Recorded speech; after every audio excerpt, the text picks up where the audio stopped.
I'm standing at my mother's funeral, watching everyone else read heartfelt letters she left behind, while I hold nothing in my hands. The silence around me feels deafening as person after person unfolds handwritten notes from my mom, their faces lighting up with bittersweet smiles through their tears. My sister Brooke, dressed in perfect black with her perfectly styled hair, looks directly at me with eyes full of hatred and says loud enough for everyone to hear, "You deserved nothing, Rachel, and you got it." The words hit me like a slap across the face, but before I can even process the humiliation, my Aunt Janet chimes in from across the room, shaking her head in disgust. "Even the dead know who to shame," she says, her voice dripping with judgment. "Maybe this should tell you something about yourself, Rachel." I want to disappear. I want to run out of this suffocating room filled with people who clearly think I'm some kind of monster. My face burns with embarrassment as I watch my own family members nod in agreement, as if my mother's decision to exclude me from her final letters somehow proves what they've all been thinking for years. But then something unexpected happens. My 10-year-old daughter, Emma, who's been sitting quietly beside me in her little black dress, tugs gently on my sleeve. She looks up at me with those big, serious eyes that remind me so much of my own when I was her age, and whispers something that makes my heart stop beating for a moment. "Mom," she says, her small voice barely audible above the murmur of family conversations. "Dad told me something important when he dropped me off today. He said Grandma Donna gave him a secret letter for you, but it was supposed to stay hidden from everyone else. He said she made him promise to give it to you only after all the other people read theirs first." My hands start trembling. A secret letter? From my mother? The same woman who apparently had thoughtful words for every person in this room, except for me? Emma continues in her innocent, matter-of-fact way. "Dad's waiting outside by his truck right now. He said Grandma told him you'd understand everything once you read what she really wanted to say to you." What I discovered in that hidden letter didn't just shock me to my core. It completely destroyed everything I thought I knew about my family, my divorce, and the 5 years of pain I'd been carrying around, like a weight on my chest. What my mother revealed in those pages changed everything, and when I walked back into that room with the truth in my hands, I watched my entire family fall apart right in front of me. That's me, Rachel Hayes, 35 years old, the family outcast who moved 4 hours away after a brutal divorce.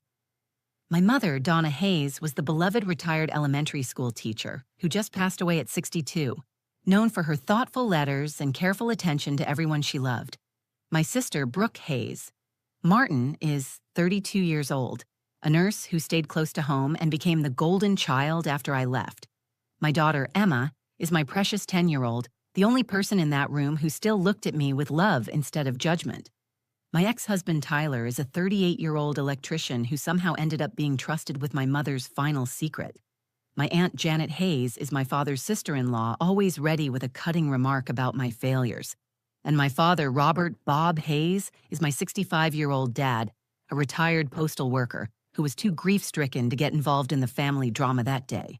Let me tell you how I became the black sheep of the Hayes family, because none of this makes sense without understanding where it all started. 5 years ago, I was living what I thought was a pretty normal life here in Millbrook, just 20 minutes from where I grew up. I had my marketing job at a local firm, my beautiful daughter Emma, who was only 5 then, and my husband Tyler, who worked as an electrician for the county. We lived in a cute little ranch house with a white picket fence, and I honestly thought we were happy. My mother Donna was the heart of our family back then. She'd retired from teaching 3rd grade after 30 years, and she spent her days volunteering at the library, tending her massive garden, and writing in those leather-bound journals she kept stacked on her kitchen counter. Mom had this thing about letters. She wrote thank you notes for everything, birthday cards that arrived exactly on time every year, and little encouraging notes that she'd slip into your purse when you weren't looking. She believed handwritten words had power, that they could heal hearts and bridge gaps that phone calls couldn't touch. Dad was always quieter, content to let Mom be the family communicator while he worked his postal route and came home to watch the evening news in his recliner. Bob Hayes was a man of few words, but when he spoke, we listened. He adored Mom, called her his Donna darling even after 40 years of marriage, and she'd blush like a teenager every single time. Brooke was the golden child even then. She'd married her high school sweetheart Kevin right after nursing school, had two beautiful kids by the time she was 28, and bought a house just 6 blocks from mom and dad. She was the daughter who showed up for Sunday dinners without being asked, who remembered to call mom every Tuesday night, and who somehow managed to balance her nursing shifts with being the perfect wife and mother. I loved my sister, but I'll admit there were times I felt like I was constantly being measured against her and coming up short. Then my world exploded in the most devastating way possible. I came home early from work one day in March, 5 years ago, planning to surprise Tyler with his favorite dinner. Instead, I found him in our bedroom with Brooke. Not just talking, not just having an innocent conversation. They were together in ways that sisters and husbands should never be together. The betrayal hit me like a physical blow, stealing my breath and making my legs give out underneath me. What happened next still haunts me. Instead of falling apart privately, instead of trying to work things out quietly between the three of us, everything became public family drama. Tyler moved out immediately, but Brooke ran straight to mom and dad with her version of events. She painted herself as the victim of my neglectful marriage, claimed that Tyler had been desperately unhappy for years, and somehow convinced our parents that I'd been a terrible wife who'd driven my husband into her arms. The family took sides, and I found myself outnumbered. Mom, who I'd always thought would support me no matter what, sat me down in her living room and delivered a speech I'll never forget. She told me that marriages don't just fall apart overnight, that I needed to take responsibility for my role in pushing Tyler away, and that maybe this was an opportunity for me to reflect on my priorities. She actually used the word selfish to describe how I'd been handling my career and motherhood. Dad didn't say much during those awful months, but his silence felt like agreement. When I'd call crying, he'd listen for a few minutes and then suggest I talk to mom about it. When I showed up at family gatherings, he'd give me awkward hugs and change the subject whenever I tried to explain my side of things. The divorce was brutal. Tyler fought me on custody, claiming I was unstable and vindictive. Brooke's husband, Kevin, who apparently had no idea about the affair, supported Tyler's character references because Brooke had convinced him that I was trying to destroy their family with lies. Even my own mother wrote a letter to the family court judge describing me as emotionally volatile and suggesting that Emma might benefit from spending more time with her father's stable support system. I felt like I was drowning in quicksand, sinking deeper every time I tried to defend myself. The harder I fought, the more they painted me as the crazy ex-wife who couldn't accept reality. So I did something that shocked everyone, including myself. I took a job offer in Springfield, 4 hours away, packed up Emma and our belongings, and left Millbrook behind. For 5 years, I've been rebuilding my life from scratch. I've had minimal contact with my family, showing up only for major holidays and keeping conversations surface level and polite. Emma spends summers and school breaks with Tyler, which means she maintains relationships with everyone I've lost. And my mother, the woman who once wrote me encouraging notes about following my dreams, became a stranger who sent birthday cards with generic messages and avoided real conversations whenever I called. That's the woman I was when I walked into Mom's funeral that day, carrying 5 years of hurt and confusion, still trying to understand how I'd become the villain in my own family's story. After the service ended and we'd all gathered back at Mom's house, I noticed something that made my stomach drop. There was a wooden box sitting on the dining room table, the same cherry wood box where Mom used to keep her special stationery.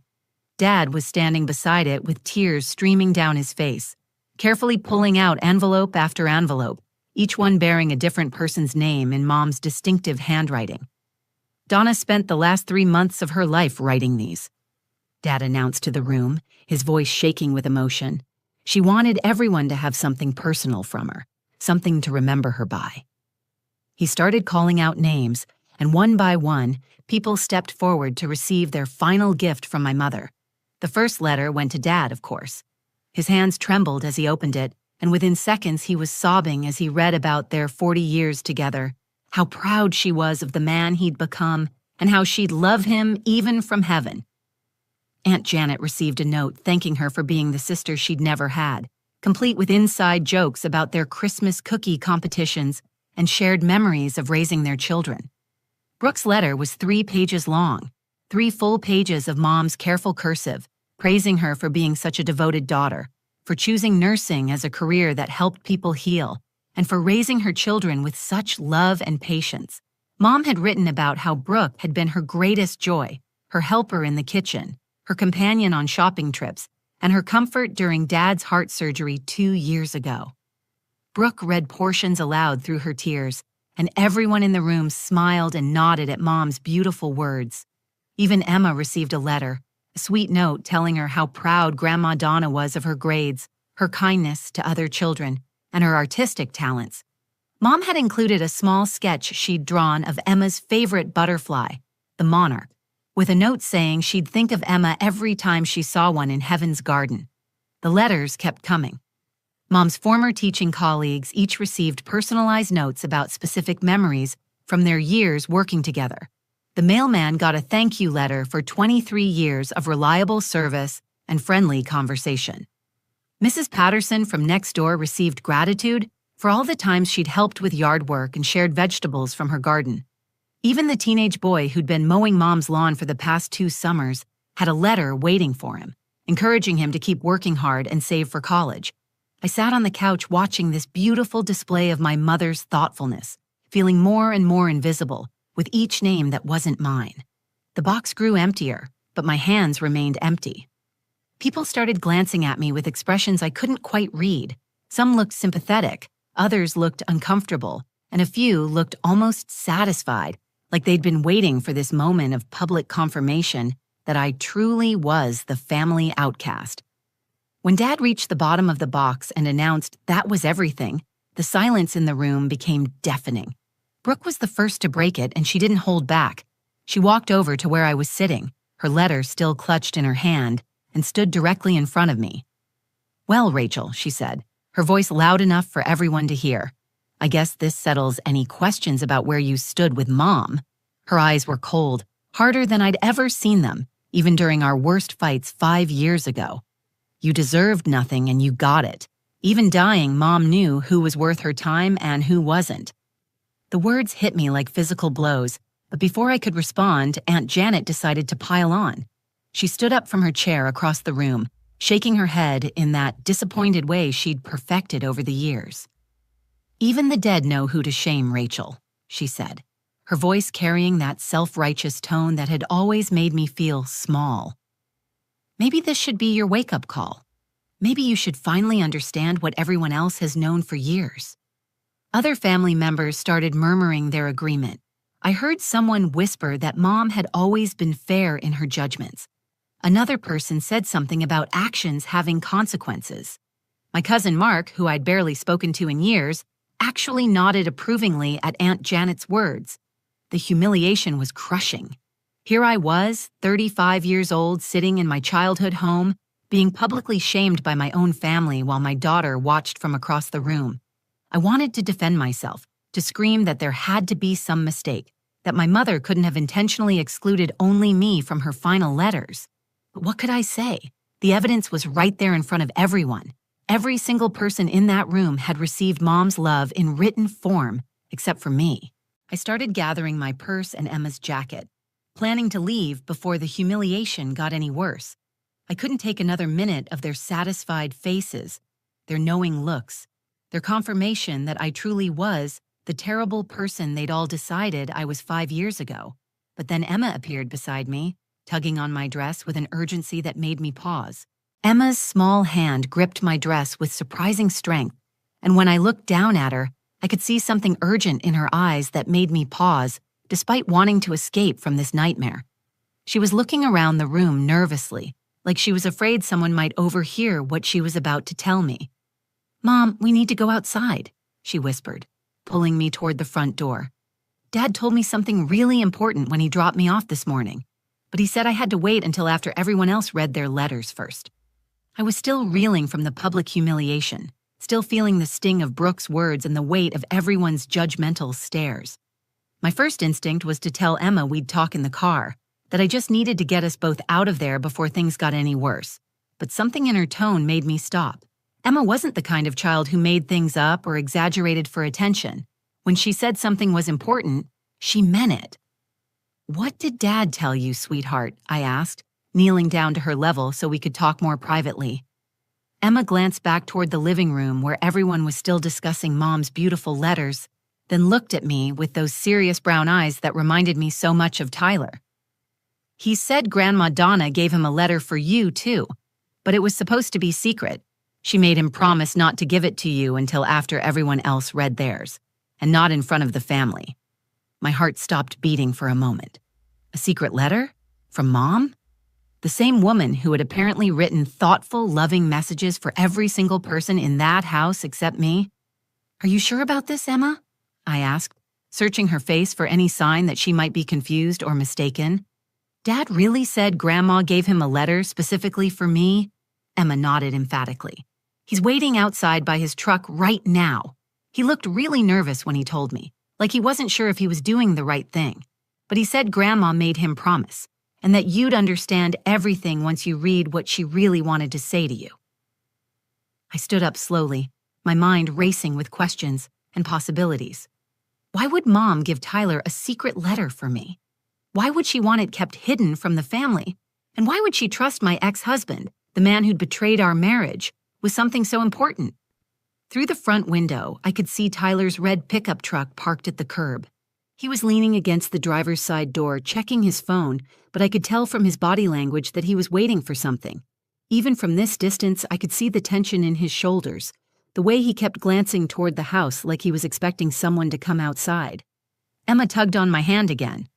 "Mom, he said Grandma told him the timing had to be exactly right. She said you needed to read it after you saw what everyone else got, so you'd understand why she did things this way."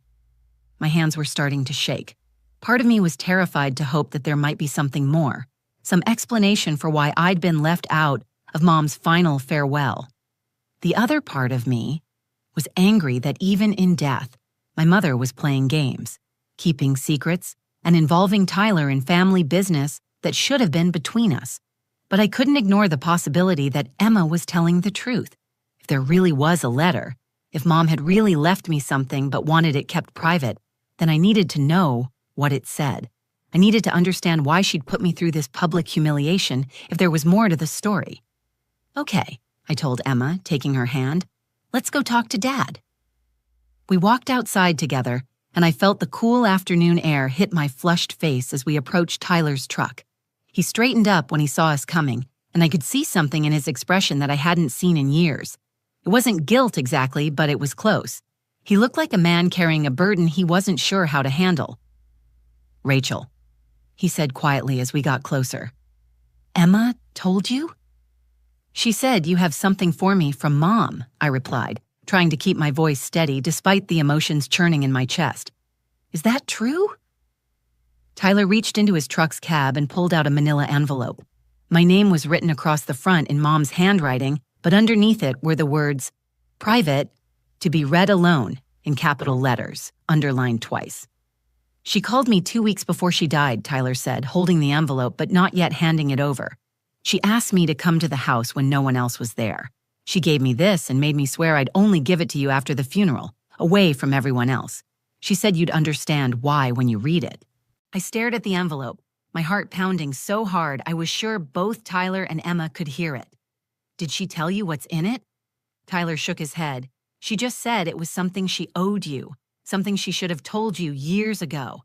Rachel, she made me promise on Emma's life that I'd get this to you exactly when and how she wanted.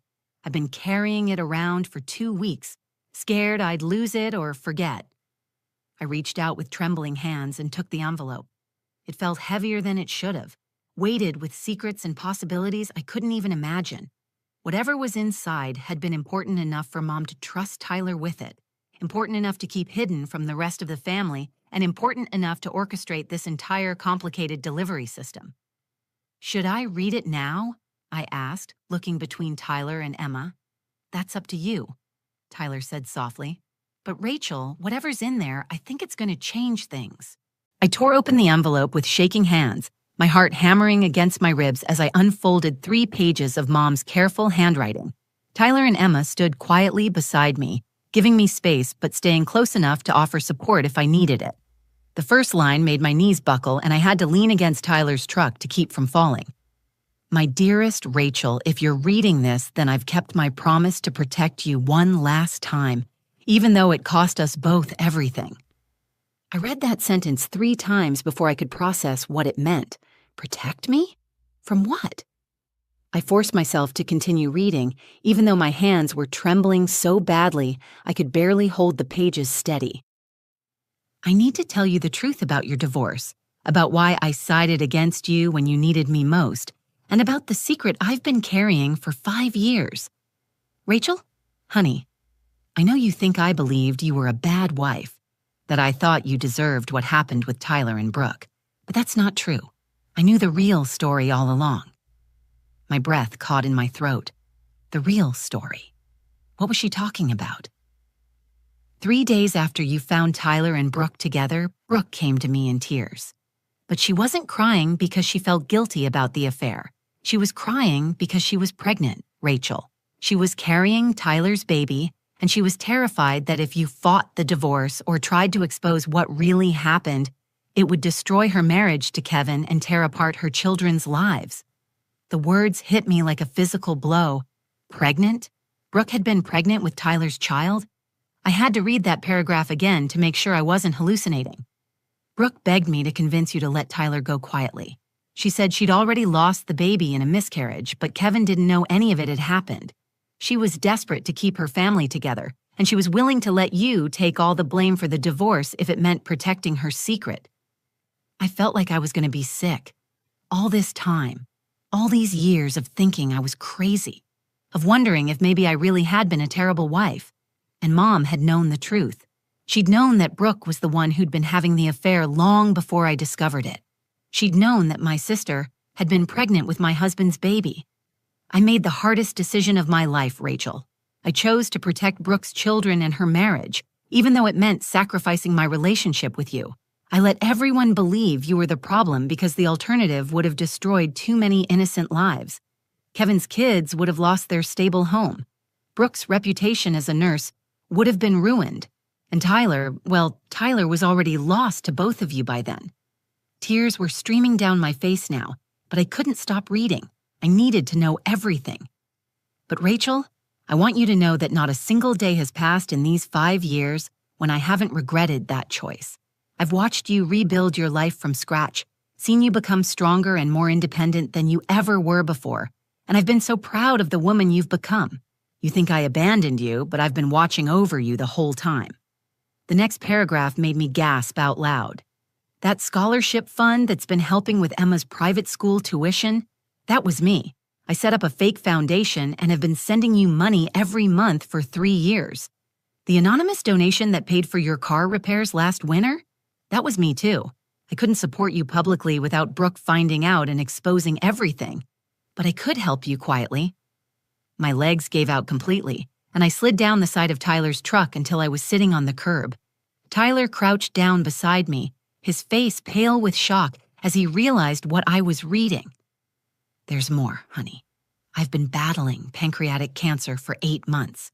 The family doesn't know because I didn't want them hovering over me with pity. But my time is running out, and I can't take this secret to my grave. You deserved better from all of us, especially from me. The final page contained the biggest bombshell of all. I'm leaving you the house and half of everything in my will. Brooke doesn't know yet, and the reading isn't scheduled until next week. I wanted you to understand why before the family finds out about the inheritance. This isn't guilt money, Rachel. This is me trying to give you what you should have had all along. A mother's love and support. The letter ended with words that broke my heart completely. I saved every card you sent, every picture of Emma, every update about your new life. I have them all in a box in my closet, along with letters I wrote to you but never sent. I love you, my brave girl. I always have. Please forgive a dying woman for choosing wrong when it mattered most. Love always, Mom. I sat there on the curb, holding those 3 pages, finally understanding that the mother I'd thought had abandoned me had actually been protecting me the only way she knew how. She'd sacrificed our relationship to keep a family secret that would have destroyed multiple lives, but she'd never stopped loving me. Tyler was reading over my shoulder now, his face growing more shocked with each revelation. When he finished, He looked at me with an expression I'd never seen before. "Rachel," he whispered, "I had no idea about any of this. The pregnancy, the miscarriage, none of it. Brooke never told me." But I was already standing up, already folding the letter carefully and putting it back in the envelope. Because now I understood exactly what I needed to do. I walked back into that house carrying Mom's letter like a weapon, but also like a shield. The conversation stopped the moment I appeared in the doorway, and I could feel every pair of eyes in the room focusing on me. Brooke was still holding her 3-page letter from Mom, showing it off to our cousins and basking in the glow of being the perfect daughter. Dad was sitting in his recliner, clutching his letter and wiping tears from his eyes. Aunt Janet was holding court near the kitchen, probably still discussing my public humiliation and how it proved everything she'd always thought about me. I walked straight to the coffee table and placed Mom's envelope right in the center, next to the empty wooden box that had held everyone else's letters. The room went completely silent. "Well," I said, my voice steady despite the storm of emotions raging inside me, "it turns out Mom did leave me something after all." Brooke's face immediately shifted from smug satisfaction to curiosity, then to something that looked almost like panic. "What do you mean?" she asked, standing up from the couch where she'd been displaying her letter. "Dad went through everything. There was nothing else in the box." I looked directly at my sister, this woman who had destroyed my marriage and then let me take the blame for 5 years, and smiled. "Did you really think Mom would take your secrets to the grave forever, Brooke?" The color drained from Brooke's face so quickly, I thought she might faint. She started shaking her head, her mouth opening and closing like she wanted to speak but couldn't find words. Everyone else in the room was looking between us, confused and sensing drama, but not understanding what was happening. "I don't know what you're talking about," Brooke stammered, but her voice was weak and unconvincing. "What secrets?" "Rachel, you're being dramatic again." "Am I?" I picked up the letter and held it where everyone could see Mom's handwriting. "She told me everything, Brooke. About you and Tyler, about the pregnancy you never mentioned to anyone, about how you begged her to convince me to let Tyler go quietly so your affair wouldn't destroy your marriage to Kevin." The room erupted. Kevin, who had been standing quietly by the window, spun around with a look of complete shock on his face. "What pregnancy?" he demanded, staring at his wife. "What affair? Brooke, what is she talking about?" Dad struggled to his feet from his recliner, confusion written all over his face. "Rachel, honey, what are you saying? What letter?" ? But I wasn't done. 5 years of pain and humiliation were pouring out of me, and I couldn't stop now. "Mom knew the truth the whole time, Dad. She knew that Brooke had been sleeping with Tyler for months before I caught them. She knew that Brooke got pregnant with Tyler's baby and then miscarried, and she chose to protect Brooke's secret by letting everyone think I was the terrible wife who drove my husband away." Aunt Janet was shaking her head in disbelief. "That's impossible. Brooke would never do something like that. Rachel, you're making this up because you're angry about not getting a letter." "Ask Tyler," I said simply. "He's right outside. He's the one Mom trusted with this letter, because she knew he was the only person who could confirm everything she wrote." As if on cue, Tyler appeared in the doorway with Emma beside him. His face was pale and serious, and when Kevin looked at him with desperate eyes, Tyler nodded slowly. "It's true," Tyler said quietly. "All of it. The affair, the pregnancy, everything Rachel just said. I never knew about the pregnancy until today, but the rest of it happened exactly like she said." Kevin's world shattered in that moment. I watched this man who had always been kind to me, who had supported Brooke through nursing school and raised their children with love and patience, crumble as he realized his wife had been lying to him for 5 years.